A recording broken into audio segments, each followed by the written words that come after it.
is breaking news from Pix 11. Good afternoon, everyone. I'm John Muller with this breaking news report. Deposed Venezuelan leader Nicolas Maduro has just made his first appearance in federal court here in New York. Now, this follows him being captured by U.S. forces in a sprawling pre-dawn raid in Caracas early Saturday, brought stateside to face justice.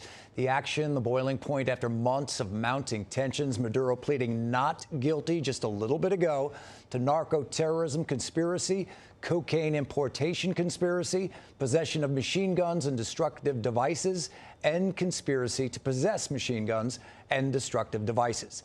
His wife also pleading not guilty to those same charges. These are significant charges that could send them to prison for the rest of their lives if they are convicted.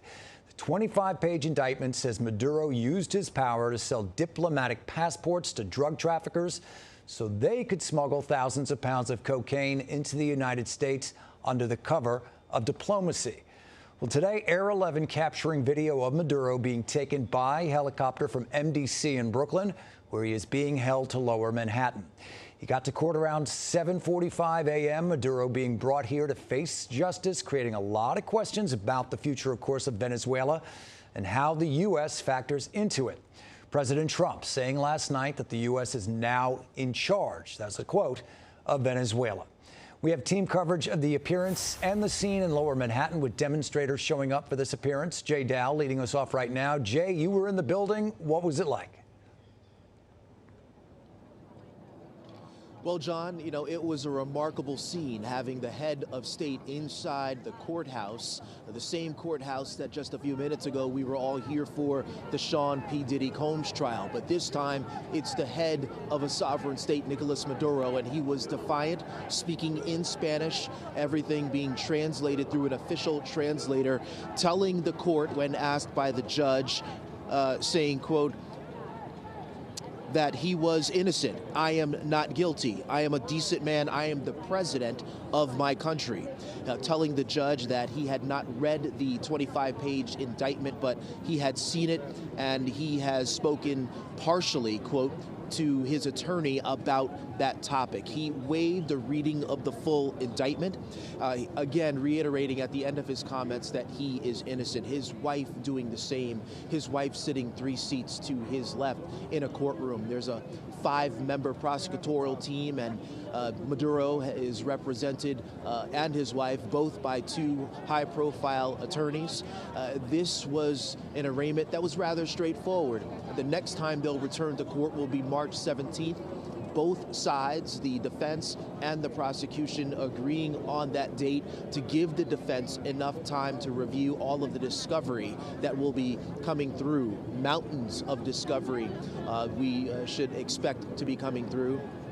Both Mr. and Mrs. Maduro waived bail. They agreed to be held in custody, but reserved the right to make a bail application at a later date. It was a remarkable scene inside that courtroom, John. Jay, I want to ask you, I heard there was a bit of an outburst towards the very end. What was that all about? Yeah, I'm getting notes about a person who was who says that they were held in prison in Venezuela for a certain amount of time, a long time, and spoke directly to Maduro as he was leaving the courtroom and angry about his detainment, his imprisonment, and telling Maduro that he will get what's coming to him, essentially. And one more time, Jay, the next court appearance you said is going to be when? It's going to be March 17th.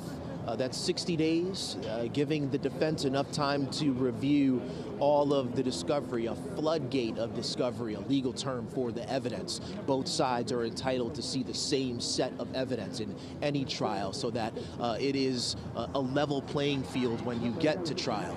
So they'll have some time to do that, and Mr. and Mrs. Maduro will remain in custody during that time unless they make a bail application at a later date. John? All right, we'll get into that with an analyst in a little bit. Jay, thank you so much. Well, the capture and indictment of Maduro spurring mixed emotions. It's causing questions about the next bit of future for Venezuela, including, what's next for the U.S. as it pertains to running Venezuela. So much to talk about. Pix 11's Henry Rossoff's in Lower Manhattan alongside demonstrators. And as most cases are down there, the courthouse, you usually have demonstrators on both sides of the issue. Henry, set the scene for us.